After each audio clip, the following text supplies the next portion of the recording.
Abakkolinso Essuula 11. Mulabire ku nze nga nze bwe ndabira ku Kristo.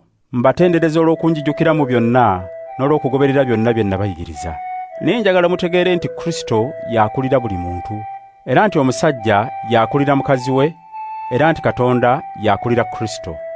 Kale omusajja bw'abanga yeegayirira Katonda, obanga ategeeza abantu ekigambo kya Katonda n'abikka ku mutwe gwe, aswaza Kristo mukama we. Kyokka omukazi bw'abanga yeegayirira Katonda, obanga ategeeza abantu ekigambo kya Katonda nga tabisse ku mutwe gwe, aswaza bba, kubanga omukazi oyo abanga amwereddwako enviiri. Kale omukazi bw'atabikka ku mutwe gwe, asalengako enviiri ze.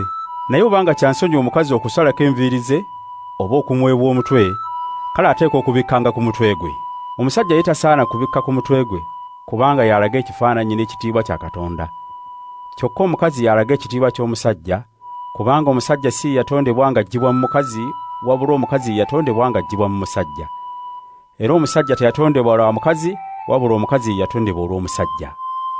Kale olw'abamalayika, omukazi asaanye okubangako akabonero ku mutwe gwe akalaga nti afugibwa. Newankubadde nga kiri bwe kityo, naye mu Mukama, omukazi tabaawo awatali musajja, n'omusajja tabaawo awatali mukazi.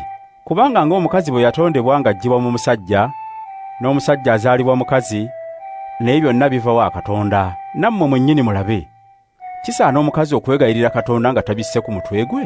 Embeera y'abantu tebayigiriza nti omusajja okukuza enviiri kimuswaza, naye ng'omukazi okuba n'enviiri empanvu kiba kya kitiibwa, kubanga enviiri ze zaamuweebwa lwa kumubikka.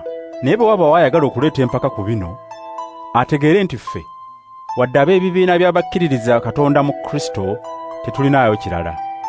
Mu kino kye mbakubiriza, sibatendereza, kubanga bwe mukuŋŋaana ebivaamu tebiba birungi, wabula biba bibi. Ekisookera ddala, bantegeeza nti bwe mukuŋŋaana mu kibiina ky'abakkiriza Kristo, mwawukanayawukanamu. Era ekyo ku ludda olumu nzikiriza nti bwe kiri, kubanga era okwesalaasalamu kuteekwa okubaawo, ab'amazima mu mmwe balyoke bamanyibwe.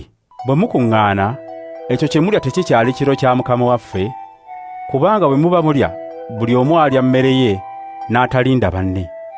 Abamu baba bakyali bayala, abalala nga batamidde. Kale temulina maka ga kuliirangamu na kunywerangamu? Oba munyooma ekibiina ky'abakkiririza Katonda mu Kristo, ne muswaza abo abatalina kantu? Mbagambe ki? Mbatendereza olw'ekyo? Nedda, sibatendereza. Mukama ye yampa ekyo kye nabayigiriza mmwe nti, Mukama Yesu mu kiro kiri kye baamuliramu olukwe, yakwata omugaati, ne yeebaza Katonda, n'agumenyaamenyamu, n'agamba nti, kino gwe mubiri gwange oguliwo ku lwammwe. Kino mukikolenga olw'okunjijukira. Era bw'atyo bwe yakola ku kikopo, bwe baamala okulya n'agamba nti, ekikopo kino ye ndagaano empya ekoleddwa Katonda n'ekakasibwa omusaayi gwange. Buli lwe munaakinywangako, mukinywengako olw'okunjijukiranga nze.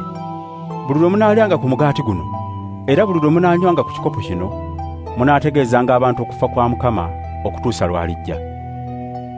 N'olwekyo, buli alya ku mugaati guno, oba anywa ku kikopo kya Mukama nga tasaanidde, azza omusango ku mubiri ne ku musaayi gwa Mukama.